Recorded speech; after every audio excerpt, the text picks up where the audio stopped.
예수 그리스도 이름으로 하나님 말씀 증거하겠습니다. 먼저 하나님 말씀 찾겠습니다. 시편 34편 9절 말씀입니다. 시편 34편 9절 말씀입니다.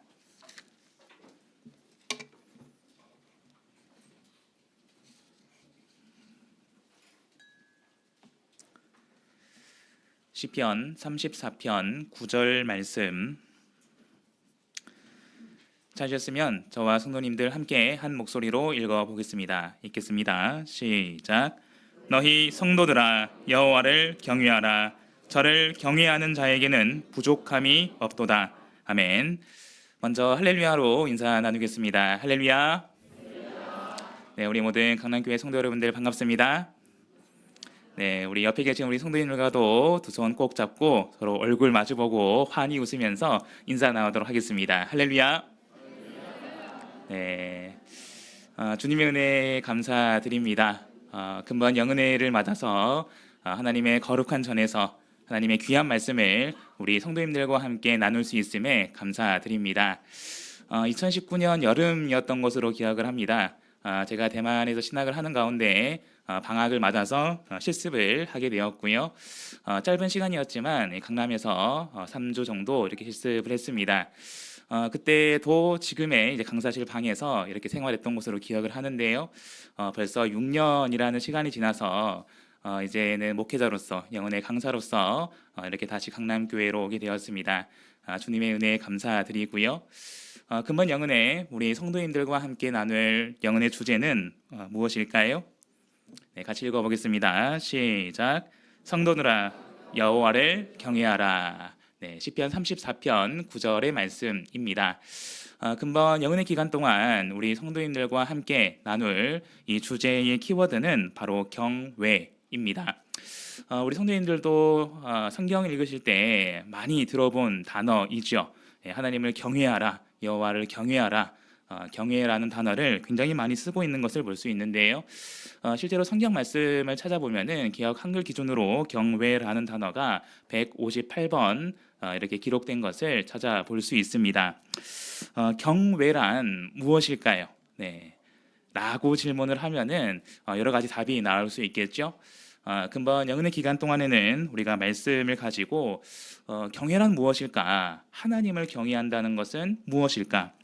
그리고 하나님을 경외하는 자에게 하나님은 무엇을 주시고 우리는 하나님을 어떻게 경외할 것인가? 이 경외에 대해서 함께 생각해 보고자 합니다.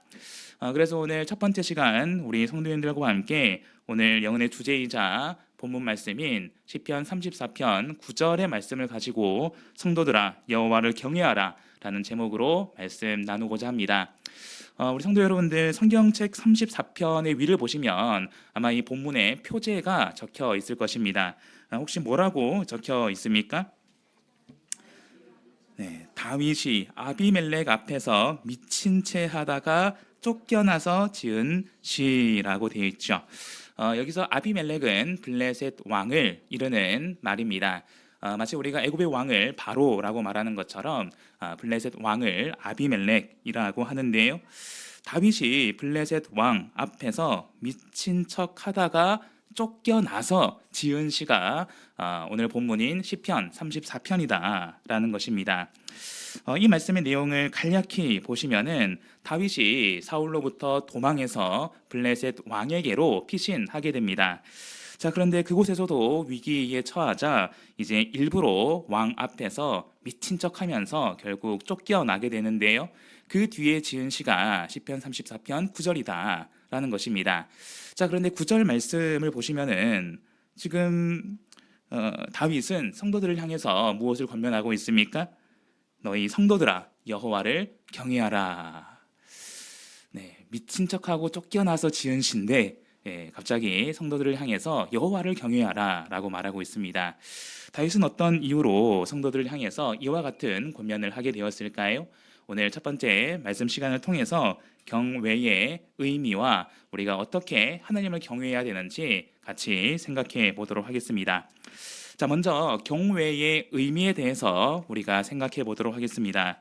오늘 주제 말씀인 34편 9절의 말씀을 보시면은 경외라는 단어가 2번 이렇게 기록되어 있는데요.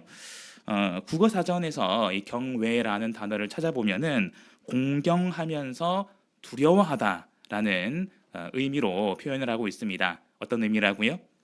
공경하면서 두려워하다. 공경하다라는 것은 공손히 받들어 모시다라는 의미이고요. 사실 우리가 두려워하다라고 할 때 보통 우리가 무섭다, 무서워하다라는 의미로 잘 알고 있지 않습니까? 사실 이 두려워하다도 사전적으로 보면은 두 가지 의미가 있다는 것을 찾아볼 수 있습니다. 첫 번째로는 꺼려하거나 무서워하는 마음을 가지다. 이것이 우리가 일반적으로 아는 이 두려워하다이죠. 그런데 두 번째 의미도 있어요. 두 번째 의미는 상대를 공경하고 어려워하다라는 것입니다. 상대를 공경하고 어려워하다. 자, 그러면 성경 원어에서 이 두려워하다, 경외하다는 어떤 의미로 쓰이는가? 오늘 본문 시편 34편 9절에 경외하다라는 단어를 히브리어로 찾아보면은 야레라고 합니다. 야레. 그런데 야레의 원뜻이 무엇이냐? 이 원뜻 자체가 두려워하다라는 것입니다. 두려워하다. 자, 그러면 지금 다윗은 성도들을 향해서 여호와를 경외하라, 여호와 하나님을 두려워하라라고 말하고 있다는 것인데요. 그러면 여기서 말하는 두려워하다라는 것이 단순히 사전적으로 첫 번째 뜻이 어떤 꺼려하고 무서워하는 마음을 가지다라는 의미로만 쓰였을까요? 그렇지 않다라는 것입니다. 저희가 이제 차근차근 살펴볼 텐데요. 하나님을 두려워하다라는 것은 지극히 거룩한 하나님을 공경하고 두려워하는 것을 의미합니다. 지극히 거룩한 하나님을 공경하며 두려워하는 것. 그리고 두려워하는 마음뿐만 아니라 두려워하는 마음만 가지는 것이 아니라 그 마음으로 오직 하나님만을 경배하고 하나님의 말씀에 온전히 복종하고 그리고 하나님과 동행하는 것을 가리켜서 경외한다라고 표현한다라는 것입니다. 자, 그래서 우리가 이 말씀을 따라서 하나님을 경외해야 되는데요. 앞서 경외하다라는 이 말의 원문은 야레라고 했습니다. 그러면 성경에서 가장 처음 이 야레라는 단어가 쓰인 내용은 어떤 내용이냐? 우리 말씀 찾아보겠습니다. 창세기 3장 10절 말씀 함께 보겠습니다. 창세기 3장 10절 말씀입니다.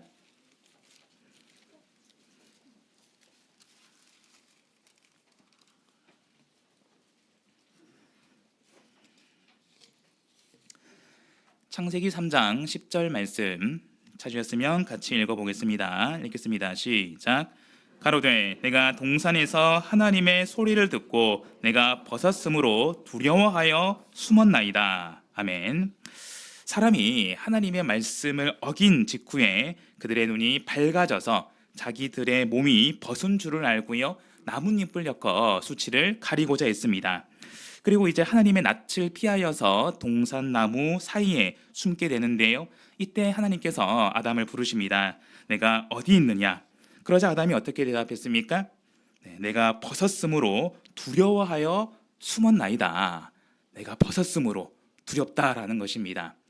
자, 그런데 우리가 하나님께서 이 사람을 지으시고 에덴에 둔 이 과정을 생각을 해보시면 사람이 벗은 것 자체가 원래부터 하나님 보시기에 부끄럽고 두려워할 만한 그런 일이었을까요? 그렇지 않았죠. 창세기 2장 25절 말씀을 보시면은 아담과 그 아내 두 사람이 벌거 벗었으나 부끄러워 아니하니라라고 말하고 있습니다. 태초에 하나님께서 이 사람을 지으실 때 이것을 부끄럽게 여기지 않게 하셨다라는 것입니다. 자, 그럼에도 불구하고 창세기 3장 10절을 보면은 아담이 내가 벗었으므로 부끄러워하여서 숨었다 표현하고 있습니다. 그렇다면 무엇이 문제일까요?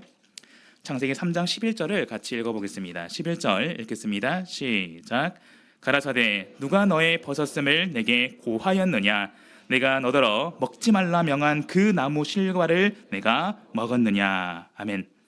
사람이 스스로 벌거벗음을 인식하고 부끄럽게 느낀 그 원인은 무엇이었습니까?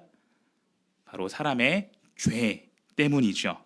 하나님께서 사람에게 먹지 말라 한 그 나무의 실과를 먹었기 때문에 하나님의 말씀을 어겼기 때문에 그 죄로 인해서 결국 눈이 밝아지고 부끄러움을, 두려움을 느끼게 되었다라는 것입니다.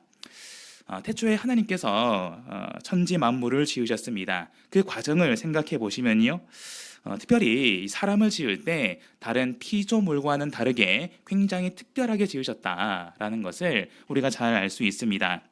하나님은 다른 피조물과는 달리 사람을 당신의 형상을 따라 지으셨고요, 그들에게 복을 주시고 모든 생물을 다스리라 말씀하셨습니다. 그리고 친히 에덴 동산을 두어서 그곳에 사람을 두어서 만물을 다스리고 지키게 하셨죠. 자, 이때 사람은 자신의 벌거벗음을 전혀 개의치 않았습니다.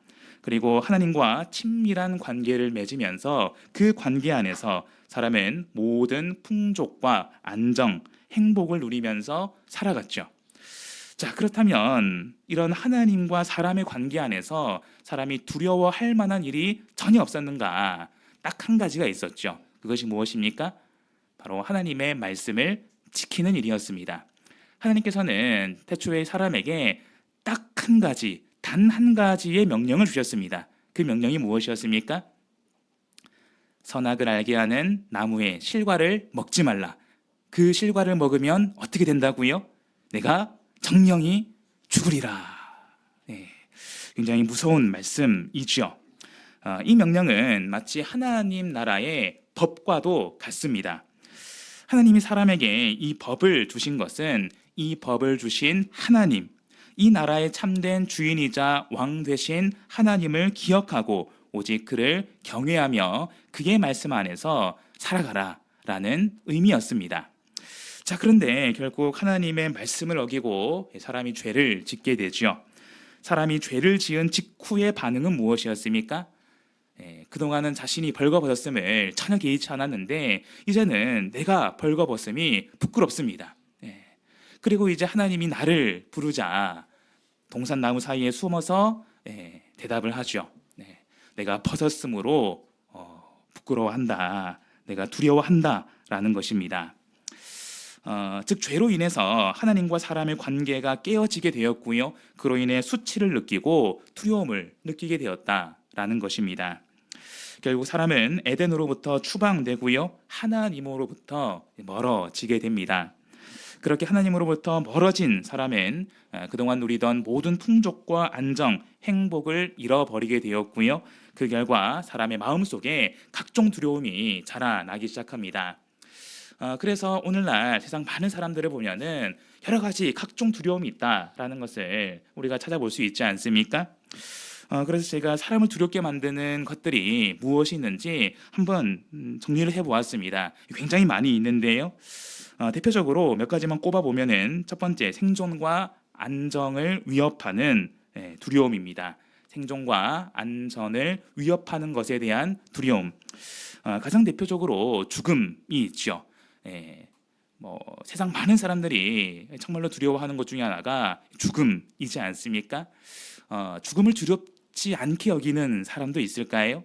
아마 쉽지 않을 것입니다.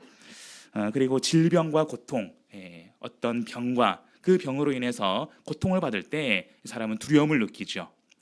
그리고 또한 자연재해나 사고 같은 경우에도 사람을 쉽게 두려움에 빠지게 하는 것입니다.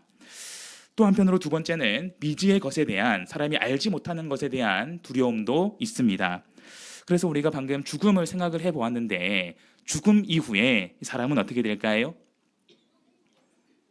우리는 알고 있죠. 우리는 이게 두렵지 않습니다. 하지만 세상 많은 사람들은 죽음 이후에는 뭐가 있을까? 내가 알지 못하기 때문에 이것을 두고 굉장히 두려워한다라는 것입니다. 그리고 또한 아무것도 보이지 않는 어둠. 우리 성도님들 혹시 아무 빛도 없는 깜깜한 길을 혹시 홀로 걸어본 적 있으십니까? 아무도 없으신가 봐요. 역시 우리 성도님들은 다 이제 빛된 성도님들이라서 어둠도 두렵지 않으시죠?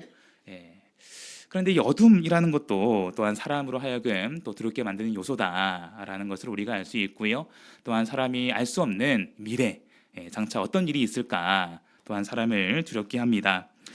그리고 또한 세 번째로 사회적으로 고립되거나 비난받거나 거절당하는 일이 두렵기도 하고요.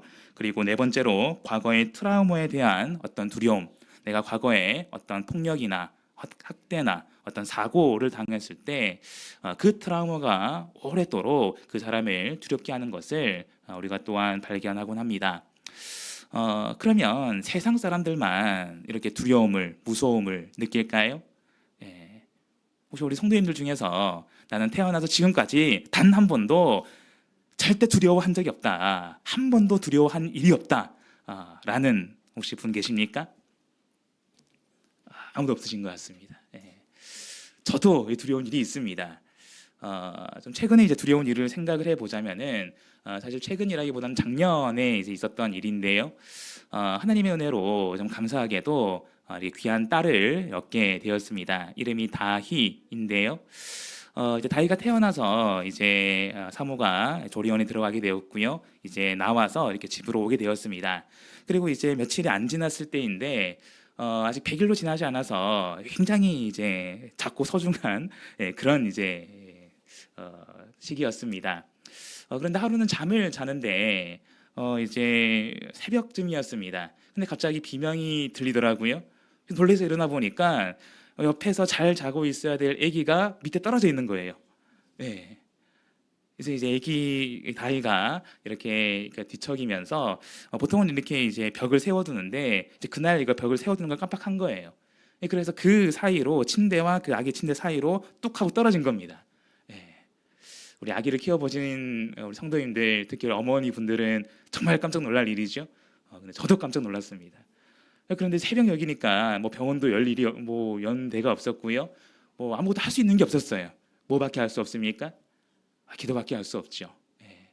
그래서 순간적이지만 하나님을 믿는 사람이지만 정말로 그 순간 가운데 마음에 정말 큰 무서움이, 두려움이 들더라고요.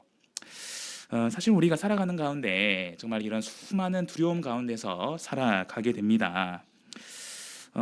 그래서 지금도 세상 많은 사람들은 또한 믿는 우리들은 이런 두려움 가운데에서 하루하루를 보내게 되고요.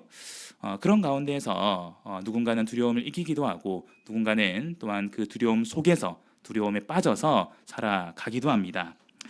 자, 그런데 우리가 성경 말씀을 보시면은 이렇게 두려움에 빠진 사람에게 하나님께서 전해주시는 말씀이 있다라는 것을 발견할 수 있습니다. 우리 말씀 찾아보겠습니다. 창세기 15장 1절 말씀입니다.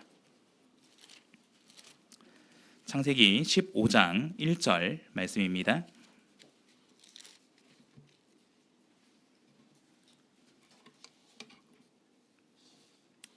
창세기 15장 1절 말씀 찾으셨으면 같이 읽겠습니다. 읽겠습니다. 시작. 이후에 여호와의 말씀이 이상 중에 아브라함에게 임하여 가라사대 아브라함아 두려워 말라 나는 너의 방패요 너의 지극히 큰 상급이니라. 아멘. 하나님께서 이상 가운데 아브라함에게 말씀하시는 내용입니다. 자, 그런데 이 가운데서 하나님이 아브라함에게 뭐 하지 말라고요? 두려워하지 말라. 그럼 이 말씀을 통해서 지금 아브라함의 마음이 어떤 상태인지를 우리가 유추해 볼 수 있겠죠? 아브라함의 마음에 무엇이 있다는 것입니까? 두려움이 있다는 것입니다. 이 두려움은 어떤 두려움일까요? 창세기 14장의 말씀을 보시면은 아브라함이 318일을 거느리고 가나안 북부 연합군을 공격해서 이 롯을 구출하는 장면을 볼 수 있습니다. 자, 그리고 이제 돌아오게 되는데요. 하지만 우리가 말씀을 보시면은 아브라함에게는 여전히 변변한 땅도 없고 군사도 없다라는 것을 알 수 있습니다. 만에 하나라도 이 가나안 족속들이 아브라함에게 앙심을 품고 다시 전군을 데리고 그들을 공격한다면은 아브라함이 어떻게 될까요? 네. 근데 기가 막히게도 1절의 말씀을 보시면은 하나님은 아브라함에게 두려워 말라라고 말씀하시면서 나는 너의 무엇이라고 말씀하십니까? 나는 너의 방패라고 말씀하십니다. 설령 이런 가나안 족속들이 너를 친다고 하더라도 내가 너의 방패가 되어서 너를 지켜주겠다라는 것입니다. 그리고 계속 말씀을 보시면은 아브라함에게는 또 하나의 두려움이 있다라는 것을 알 수 있습니다. 그 두려움이 무엇이냐? 2절 3절을 보시면은 아브라함이 이렇게 말합니다. 아브라함이 가로되 주 여호와여 무엇을 내게 주시려나이까? 나는 무자하오니 나의 상속자는 이 다메섹 엘리에셀이니이다.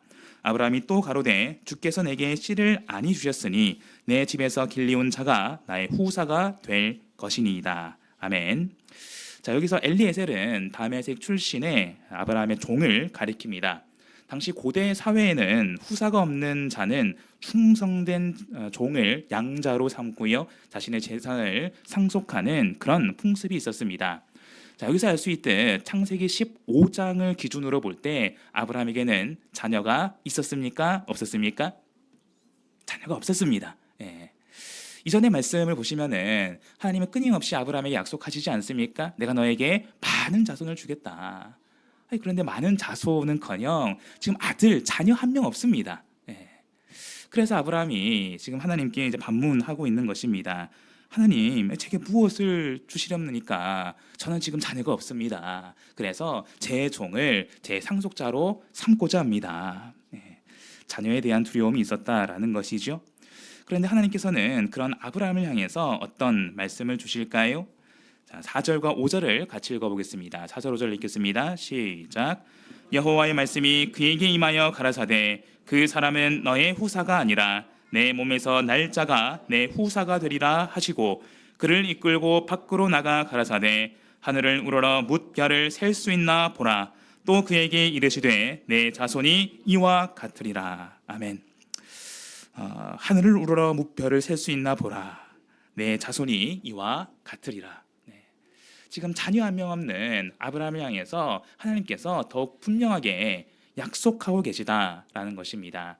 그래서 비록 지금 네가 자녀가 없지만 반드시 네가 자녀를 얻고 그뿐만 아니라 하늘의 별과 같이 수많은 자손을 얻게 될 것이다. 그래서 우리가 창세기 말씀을 계속 보시면은 하나님은 아브라함에게 끊임없이 약속하시는 것을 볼 수 있습니다. 그리고 그 약속을 신실하게 성취해 가시죠. 여기서 알 수 있는 사실은 하나님은 결코 당신이 택한 사람이 두려움 속에 빠져 있는 것을 방관하지 않으신다라는 것입니다. 창세기 15장에서 하나님은 당신이 어떤 존재인지 말씀해 주셨고요. 또한 장차 반드시 이루실 축복의 약속을 주심으로써 아브라함을 두려움에서 건져 주십니다. 그래서 창세기 15장 6절을 보시면은 아브라함이 이렇게 반응합니다. 아브라함이 여호와를 믿으니 여호와께서 이를 그의 의로 여기시고. 그래서 이 말씀을 통해서 우리가 기억해야 될 것은 하나님께서는 반드시 두려움 가운데 있는 사람들을 구원해 주신다라는 것입니다. 그냥 내버려 두지 않는다라는 거예요. 오늘 본문이 되는 시편 34편의 말씀도 이와 같습니다. 앞서 시편 34편의 표제를 보시면은 다윗이 아비멜렉 앞에서 미친 채 하다가 쫓겨나서 지은 시라고 했죠. 이 말씀의 배경이 되는 성경은 사무엘상 21장 10절에서 15절 말씀입니다. 우리가 이 말씀을 찾아보겠습니다. 사무엘상 21장 10절에서 15절 말씀입니다.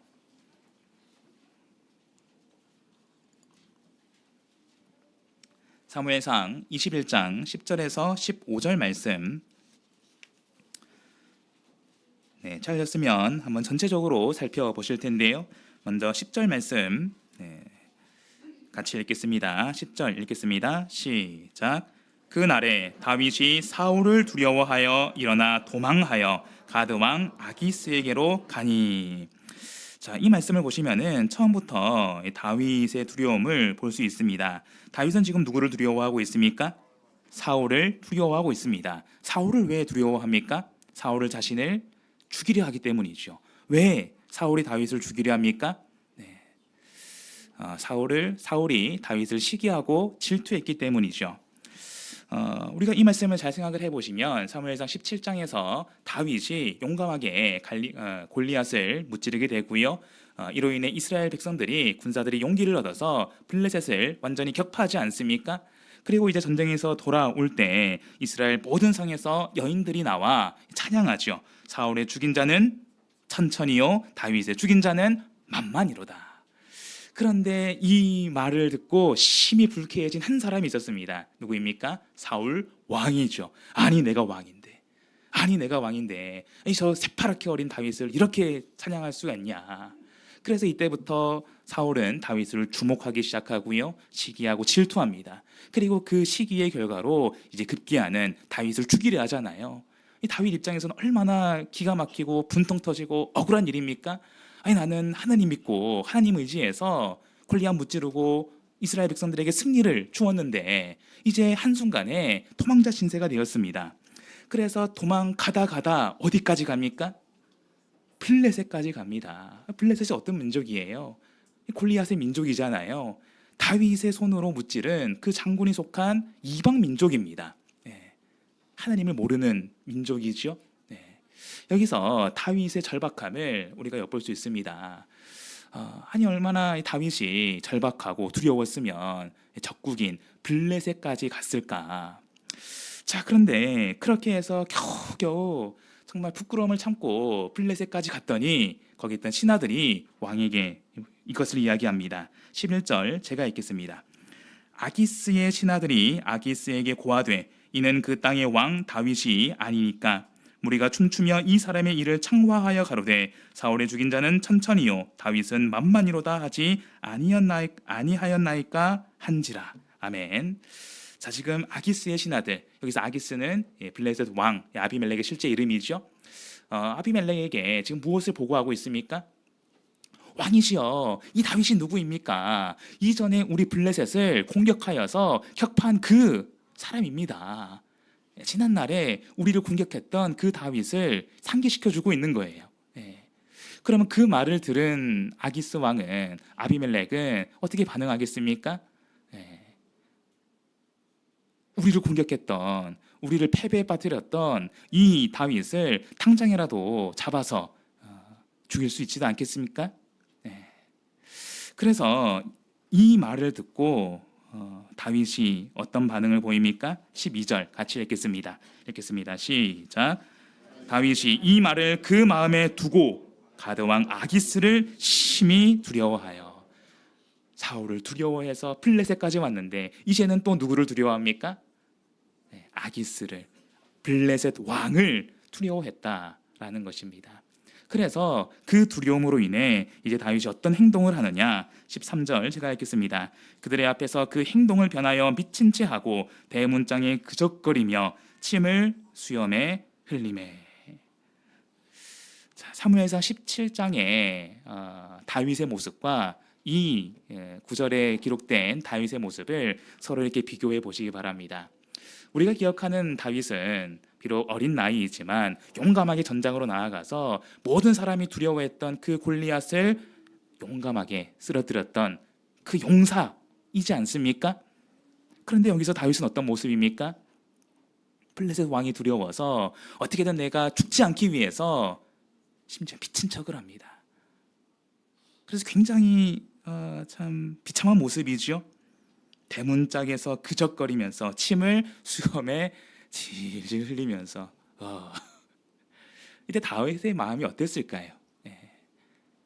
한때는 내가 용감하게 무찔렀던 이 블레셋 그의 왕 앞에서 내가 이제 살기 위해서 미친 척을 하고 있습니다. 그래서 이제 아기스가 어떻게 반응을 하느냐, 14절 15절 제가 읽겠습니다.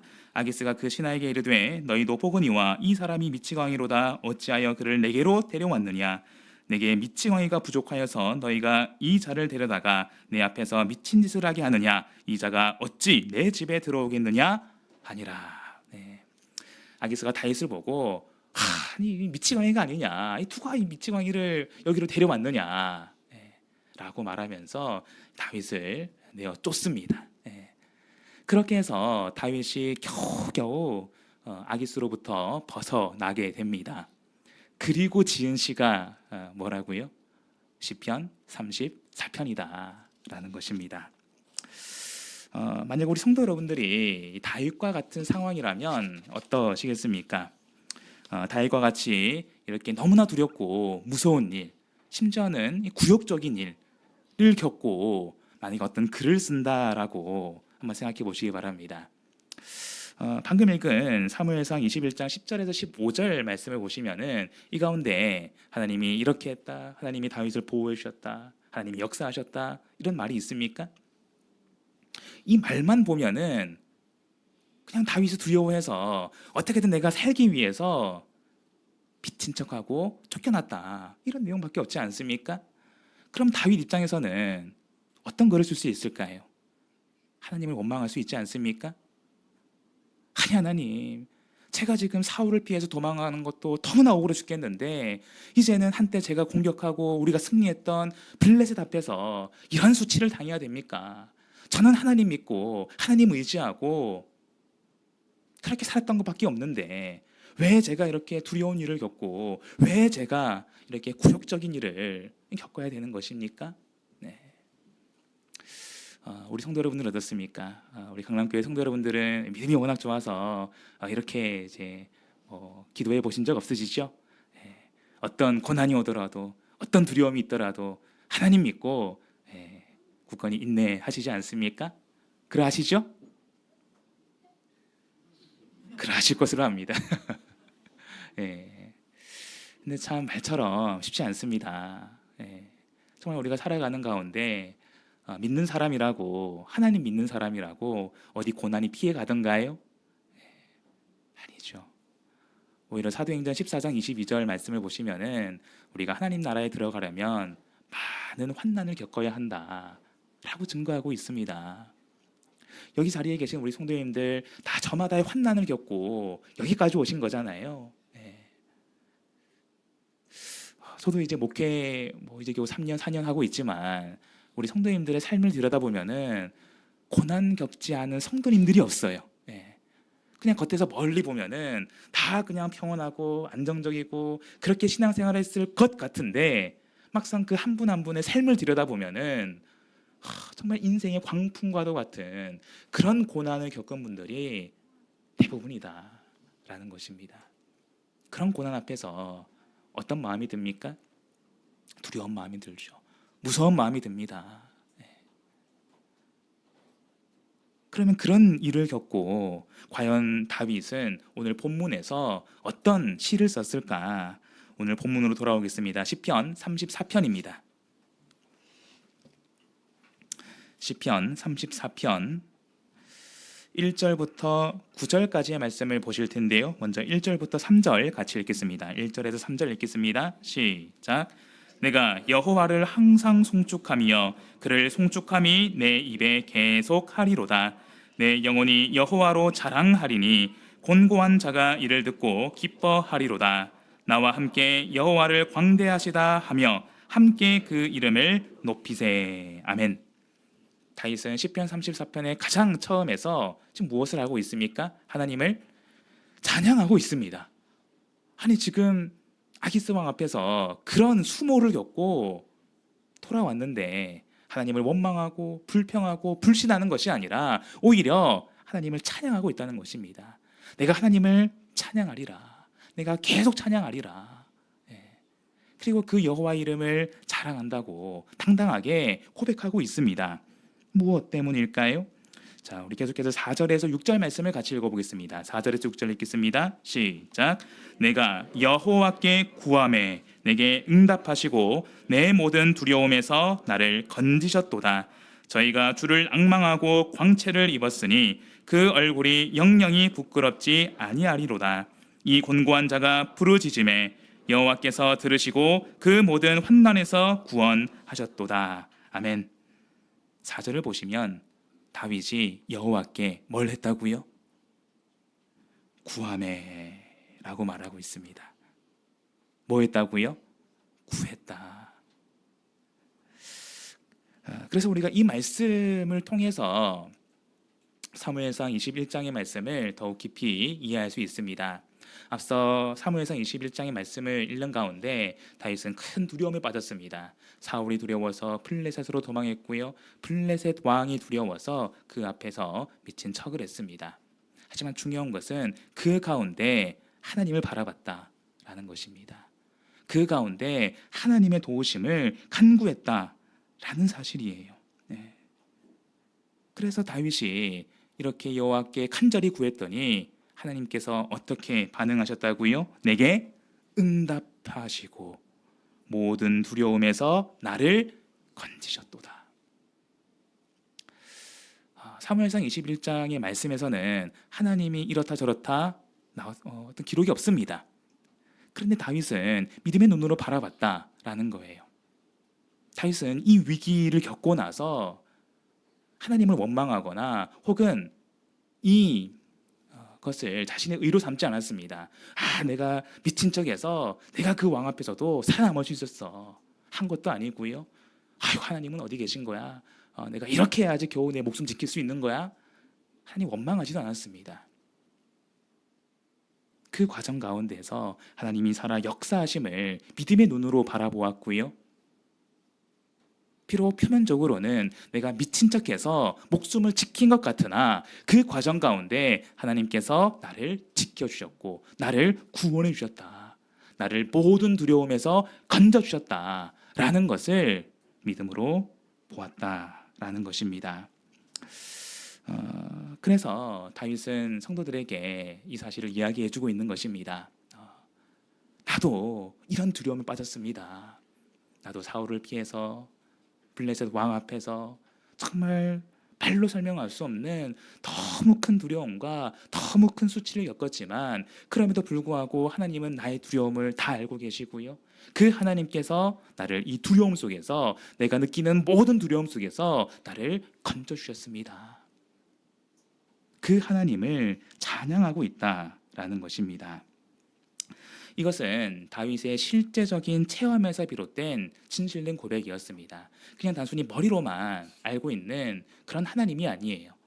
자신의 이 상황 가운데서 정말 하나님께서 나를 도와주셨음을 굳게 신뢰했고요. 그 체험을 바탕으로 고백하고 있는 시가 바로 오늘의 본문이다라는 것입니다. 그래서 8절에서 다윗은 다음과 같이 말합니다. 우리 8절 읽어보겠습니다. 시작. 너희는 여호와의 선하심을 맛보아 알지어다. 그에게 피하는 자는 복이 있도다. 아멘. 너희는 여호와의 선하심을 어떻게 하라고요? 맛보라. 우리 보통 마트 가면은 시식 코너에서 뭐 합니까? 맛 보잖아요. 그래서 그거 맛보고 이거 괜찮네 하면 이렇게 탁 사가지 않습니까? 근데 마치 다윗이 그런 표현처럼 여호와의 선하심을 맛보라라고 말하고 있습니다. 여기서 맛보라라는 것은 경험해 보라라는 것입니다. 앞서 말씀드렸죠. 다윗은 자신의 실제적인 체험을 통해서 하나님의 구원하심을 신뢰했습니다. 그래서 이제 성도들에게 권면하고 있는 것입니다. 여러분도 이런 여호와의 선하심을 경험해 보시기 바랍니다. 하나님은 그에게 피하는 자에게 복을 주십니다. 그리고 이어지는 말씀이 오늘 본문 9절의 말씀이다라는 것입니다. 우리 9절 말씀 같이 읽어보겠습니다. 읽겠습니다. 시작. 너희 성도들아 여호와를 경외하라. 저를 경외하는 자에게는 부족함이 없도다. 아멘. 자, 여기서 성도라는 말을 원어로 찾아보면은 거룩한 자라는 뜻입니다. 거룩한 자. 여기서 거룩한 자라는 것은 거룩한 하나님의 백성을 이르는 말인데요. 출애굽기 19장 5절과 6절을 보시면은 하나님께서 시내산 앞에서 이스라엘의 백성들을 당신의 거룩한 백성으로 삼으시는 것을 볼 수 있습니다. 그래서 출애굽기 19장 6절을 보시면요, 너희가 내게 대하여 제사장 나라가 되며 거룩한 백성이 되리라 라고 증거하고 있지 않습니까? 자, 그렇다면 중요한 것은 오늘날 하나님이 택하신 거룩한 백성은 누구입니까? 바로 우리 교회의 성도라는 것입니다. 말씀 찾겠습니다. 베드로전서 2장 9절에서 10절 말씀입니다. 베드로전서 2장 9절에서 10절 말씀입니다.